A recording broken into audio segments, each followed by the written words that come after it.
انسان جو اس دنیا میں نیک اعمال کرتا ہے یا وہ گناہ اور اللہ کی نافرمانی کرتا ہے، اگر ہم صرف یہ سمجھتے ہیں کہ نیک اعمال کا اجر بس آخرت میں ہی ملے گا اور گناہ کی اور برے اعمال کی سزا صرف آخرت نہیں ملے گی، تو یہ ہماری غلط فہمی ہے۔ نیک اعمال کا اجر و ثواب جس طرح آخرت میں ملے گا، بالکل اسی طرح اس نیک اعمال کے اچھے اثرات ہماری دنیا کی زندگی پر لازمی آتے ہیں، اور برے اعمال کا نقصان، برے اعمال کی سزا جس طرح آخرت میں ملے گی، اس طرح برے اعمال کے برے اثرات ہماری زندگی پر بھی آتے ہیں۔ حضور اکرم صلی اللہ علیہ وسلم کہ صحابی حضرت عبداللہ بن مسعود رضی اللہ تعالیٰ عنہ فرمایا کرتے تھے کہ نیک اعمال انسان کے چہرے پر رونق لاتا ہے۔ نیک اعمال کرنے سے اللہ تعالیٰ لوگوں کے دل میں انسان کی محبت پیدا کرتا ہے۔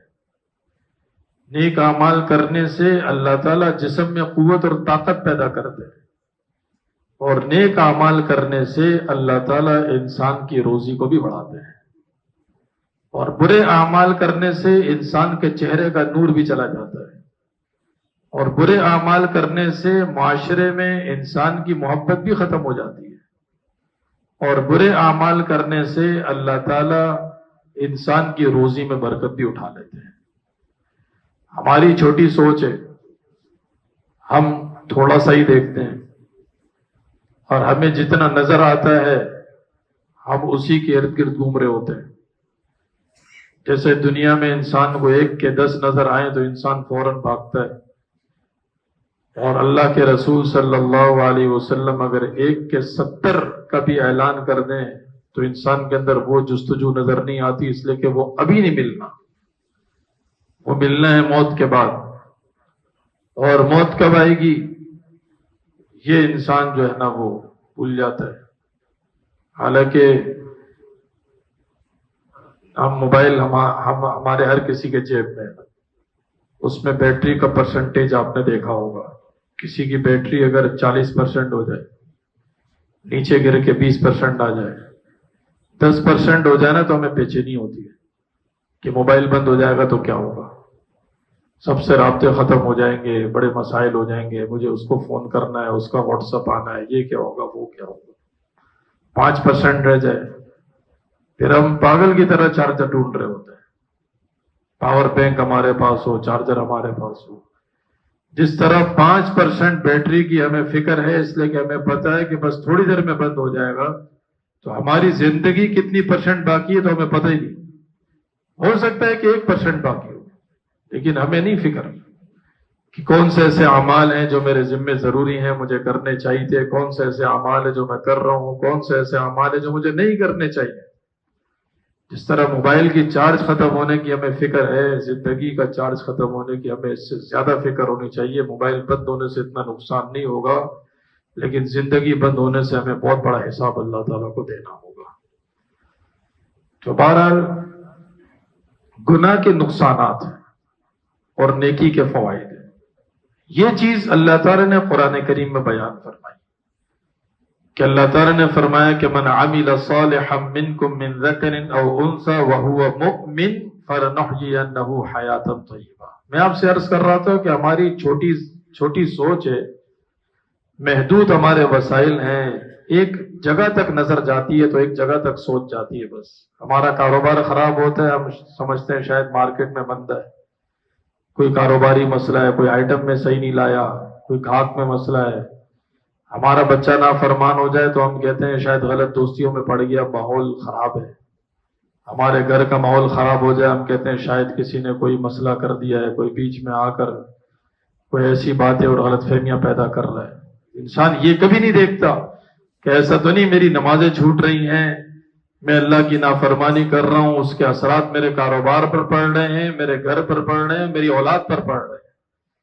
اللہ تعالیٰ نے قرآن کریم میں فرمایا کہ جو بندہ نیک عمل کرتا ہے اور وہ مومن ہے، ایمان اور نیک اعمال ان دو چیزوں پر جب زندگی آ جاتی ہے تو اللہ تعالیٰ نے فرمایا کہ فَلَنُحْيِيَنَّهُ حَيَاةً طَيِّبَةً، میں اس کو بہت اچھی زندگی عطا فرماتا ہوں۔ اللہ کی رحمت اور اللہ کی برکت کے ساتھ اگر زندگی گزارنی ہے ہمیں، بہت سارے لوگ ایسے ہوں گے جو آپ نے دیکھے ہوں گے جن کے پاس دنیا کی نعمتیں ہیں، بڑا گھر ہے، بڑی گاڑیاں ہیں، لیکن آپ ان کے ساتھ بیٹھیں، ان کا رونا سنیں تو آپ کو پتہ چلے گا کہ 1% زندگی کا سکون نہیں ہے، اور اندر سے دل پریشان ہے۔ کیوں؟ اس لیے کہ جو چیز ہماری زندگی میں برکتیں لائے گی، جو چیز ہماری زندگی میں رحمتیں لائے گی، وہ ہے نیک اعمال اور ایمان۔ اور دوسری طرف اللہ تعالیٰ نے کیا فرمایا کہ وَمَنْ أَعْرَضَ عَنْ ذِكْرِي فَإِنَّ لَهُ مَعِيشَةً ضَنْكَ، جو بندہ میری یاد سے، میرے ذکر سے اور دین سے تھوڑا سا اعراض کرنے لگ جاتا ہے، کنارہ کشی کرنے لگ جاتا ہے، تو اللہ تعالیٰ فرماتے ہیں میں اس کی زندگی کو تنگ کر دیتا ہوں، زندگی سکڑ جاتی ہے، زندگی پریشان کن ہو جاتی ہے۔ اس لیے ہمیں اپنے اعمال پر خصوصی نگاہ رکھنی ہے، اور اعمال کچھ ایسے ہیں جو روزانہ کرنے ہیں، کچھ اعمال ایسے ہیں جو سالانہ کرنے ہیں، کچھ اعمال ایسے ہیں جو زندگی میں ایک مرتبہ کرنے ہیں۔ دیکھیں دین تو اللہ تعالیٰ نے بہت آسان رکھا ہے۔ اللہ تعالیٰ نے جب روزے کی فرضیت بیان فرمائی تو اللہ تعالیٰ کو معلوم تھا کہ لوگ یہ کہیں گے 1 مہینہ روزہ رکھنا ہے تو بیمار ہو گیا تو کیا کروں گا، سفر پر بھی تو جاتا ہوں۔ تو اللہ تعالیٰ نے بڑی تسلی دے دے کر فرمایا کہ بھئی 1 مہینے کا مطلب یہ ہے کہ سال کے 11 مہینے نہیں رکھنے۔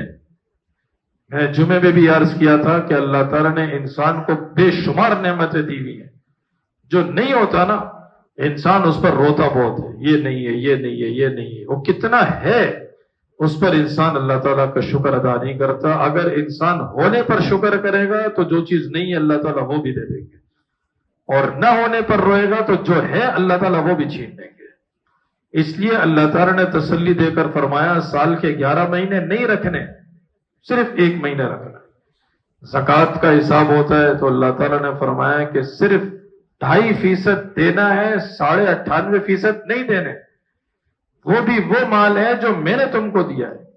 اگر ایک بندے نے میرے پاس 10 لاکھ روپے امانت کے طور پر رکھوائے اور اس نے مجھے کہا کہ ابھی مجھے 2 لاکھ دینے ضرورت ہے، تو میں کہوں گا یہ لو۔ ابھی مجھے مزید 2 لاکھ کی ضرورت ہے تو میں کہوں گا یہ لو۔ اب اگر مجھے اور 2 لاکھ کی ضرورت ہے تو میں اس کو یہ کہوں گا کہ بار بار کیوں مانگ رہے ہو مجھ سے پیسے؟ وہ کہے گا میں نے ہی تو رکھوائے ہیں، پیسے تو میرے ہی ہیں۔